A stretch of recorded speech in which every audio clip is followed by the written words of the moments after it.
आज मराठी भाषा गौरव दिवस आहे। देशातील, महाराष्ट्रातील, जगातील सर्व मराठी बांधवांना मी खूप शुभेच्छा देतो।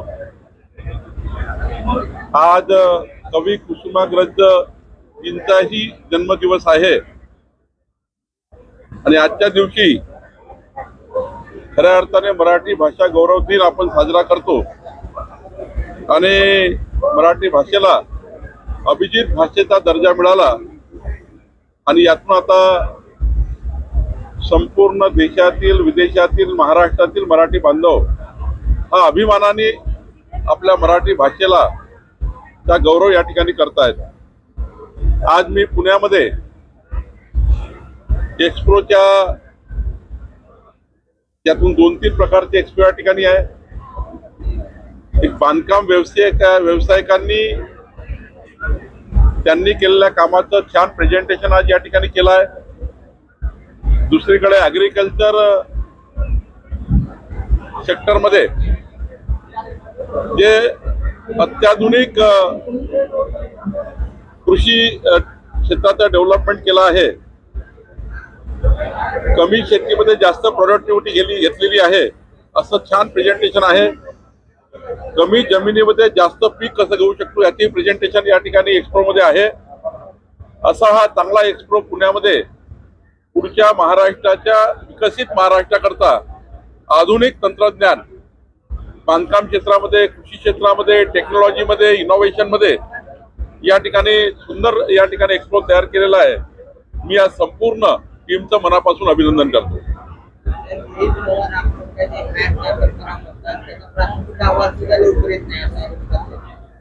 नाही, मला वाटतं यापूर्वीच केंद्रीय मंत्री, राज्यमंत्री मुरलीधर मोहोळजींनी सांगितलं आहे की आज उद्या तो अहवाल येईल। तो अहवाल आल्यानंतर खरी वस्तुस्थिती या महाराष्ट्राला, देशाला कळेल, जगाला कळेल, त्यावरनं पुढची भूमिका ठरेल।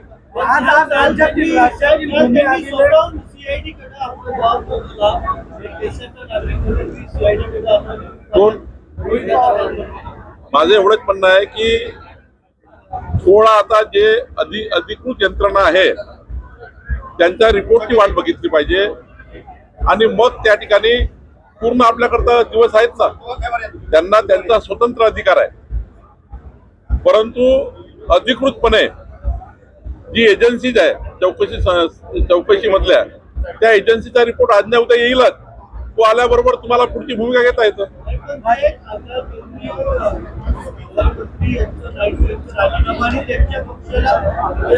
मी वारंवार सांगतो आहे की अधिकृतपणे जोपर्यंत या चौकशीचा रिपोर्ट देशासमोर, जगासमोर येणार नाही तोपर्यंत कोण दोषी, कोण आरोपी हे कळणार नाही आणि थोडी वाट बघितली पाहिजे।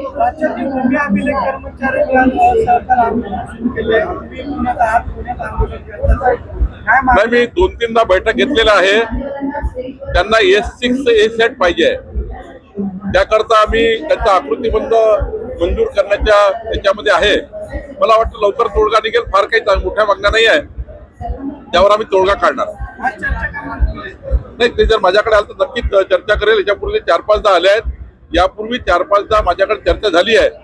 त्यांनी केलेल्या चर्चेप्रमाणे शासन मार्ग काढतायत। काही मागण्या अवास्तव आहेत, त्या मान्य होणार नाही, पण ज्या मागण्या त्यांच्या हिताच्या, प्रमोशनच्या आहेत, त्या सर्व मागण्या या ठिकाणी पूर्ण करण्यासाठी आम्ही काम करणार आहोत। सर्वपक्षीय आमदारांना बोलवलं होतं पण 90% आमदार आले कार्यक्रमासाठी। कुठला कार्यक्रम? विधानमंडळातील कुठला कार्यक्रम?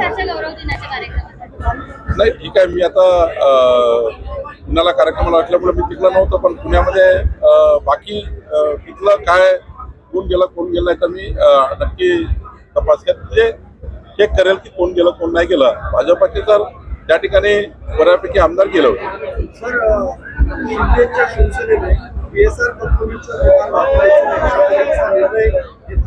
त्यांचा अधिकार आहे, प्रत्येकाचा आपला अधिकार आहे, त्यांना त्या अधिकारात केलं असेल।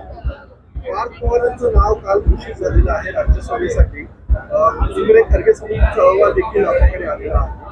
काय त्याच्या संदर्भात काही मिळालंय? पार्थ पवारांना राज्यसभा देण्याचा निर्णय त्यांच्या पक्षाचा आहे, पण खारगे समितीचा रिपोर्ट विधिमंडळात येणारच आहे.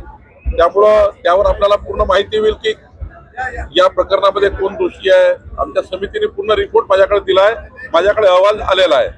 तो आम्ही आता विधिमंडळ अधिवेशनापूर्वी हा अहवाल आम्ही महाराष्ट्राच्या जनतेला देऊ.